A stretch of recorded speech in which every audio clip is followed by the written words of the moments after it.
Hey guys, आज चाहिँ म एउटा मेरो पर्सनल एचिभमेन्टको बारेमा कुरा गर्दैछु। म पहिले कोर्सबुक नपढेर म चाहिँ नि नोभल्सहरू पढ्न मन पराउँथेँ। त्यसले गर्दाखेरि कलेजमा अलिकति मलाई गाह्रो पनि हुन्थ्यो। स्कुलदेखि नै मैले नोभलहरू पढ्थेँ, थ्रिलर नोभलहरू। अलिअलि हिन्दी थ्रिलर पनि पढ्थेँ। र धेरै जस्तो चाहिँ नि अङ्ग्रेजी थ्रिलर्सहरू हुन्छ नि, नोभल्सहरू, सस्पेन्स थ्रिलर भन्छ नि, मर्डर केस सल्भ गर्ने यस्तो पढ्थेँ मैले होइन। मलाई एकदम मन पर्थ्यो। त्यो बेलाको धेरै पढेँ मैले। त्यसमध्येमा अब पहिलेको नामुद थ्रिलरहरूमा आगाथा क्रिस्टी भयो होइन, त्यस्तै गरेर जेम्स हार्ली चेस भयो, त्यो चाहिँ अलिक सेप्टिस्टिक खालको थियो। त्यहाँपछि आएर गन्स अफ नेभरन, फ्रेडरिक फर्सिथ भन्ने अथरको नोभल्सहरू थियो थ्रिलर।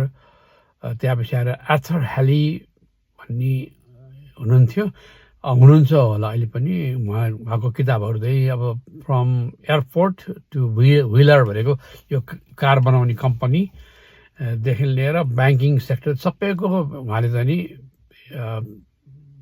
नोभल लेख्नु भएको छ। उहाँले त्यसमा आधारितमा एकदम राम्रो नोभल्सहरू लेख्नु भएको छ। धेरै जस्तो मुभी पनि बनिसकेको छ। फ्रेडरिक फर्सिथको र उसको आर्थर हेलीको त धेरै पनि बनिएको छ होइन, धेरै मुभीहरू पनि बनिएको छ।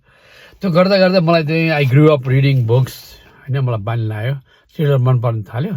पछि अब काममा लाग्यो, पढियो, काममा लाग्यो, दुःख गरियो, सबै गरियो। पछि अब मेरो प्रोजेक्ट सिद्धेपछि एउटा प्रोजेक्ट थियो, प्रोजेक्ट सिद्धेपछि फेरि मेरो बिचमा ग्याप भयो। अहिले मेरो ग्यापमा छु, म सबैटिकलमा छु। त्यो गर्दाखेरि के गरेँ भन्दा एआई सिकेँ होइन, एआई पनि सिकेँ। That's one achievement. अनि अनदर एचिभमेन्ट चाहिँ मैले के गरेँ भने I wrote a thriller, AI thriller. यो चाहिँ कति पेजको छ, लगभग 128 पेजको यो नोभल चाहिँ नि मैले लेख्नलाई सक्सेसफुल लेखेँ र पब्लिस पनि गरेँ। यो नोभल चाहिँ नि अहिले तपाईँको उसमा पाउँछ, एमाजोनबाट के अर्डर गर्न मिल्छ, हार्ड कपी पनि र किन्डल भर्सन भन्छ नि, अनलाइन पनि किन्न मिल्छ। अनलाइन चाहिँ सस्तो हुन्छ, $4 पाउँछ।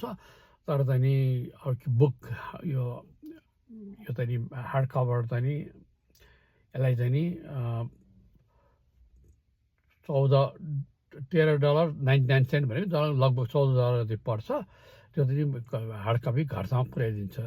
तर नेपालमा चाहिँ अहिलेसम्म अलिक गाह्रै हुन्छ, महँगो पर्छ। नेपालमा आउनु त आउँछ, महँगो पर्छ। अरू कन्ट्रीहरूमा चाहिँ नि पसलमा पाउँछ सबै। अब तपाईँ जति पनि इन्टरनेसनल आउटलेट छ, बुकको आउटलेट्सहरू छ, पाउँछ यो किताबहरू। अब यहाँ किन नेपालमा त यो नेपालमा नि मैले छाप्ने प्लान गर्दैछु, अब एकताहरू पब्लिसरसँग कुरा गरेर। तर बाहिर चाहिँ नि भइसकेको छ। बाहिरको अमेरिकामा बसेका नेपालीहरू साथीहरूलाई चाहिँ म अनुरोध गर्छु, प्लिज एउटा मेरो डेब्युट नोभल हो, पहिलो नोभल हो, यो चाहिँ नि गरिदिनु होला, किनेर पढिदिनु होला भन्छु। किनभने तपाईँलाई मनपर्छ, आइएम 100% स्योर। र यसको आधा पैसा चाहिँ नि मैले टिचिङ हस्पिटलको त्यो बोन्ड सेक्सनमा दिने प्लान गरेको छु। र अर्को पनि नोभल फेरि लेख्दैछु मैले। अर्को नोभल चाहिँ के भन्दाखेरि the women who was never born भन्ने लेख्दैछु। त्यो चाहिँ चाँडै नै पब्लिस हुन्छ। चाँडै भने मतलब टाइम लाग्छ, नोभल पब्लिस गर्न त्यति सहिलो छैन, तर टाइम लाग्छ। तर चाँडै नै हुन्छ, हामीले सोच्यो भने चाँडै नै म गर्छु, प्रयत्न गर्छु। Thank you very much.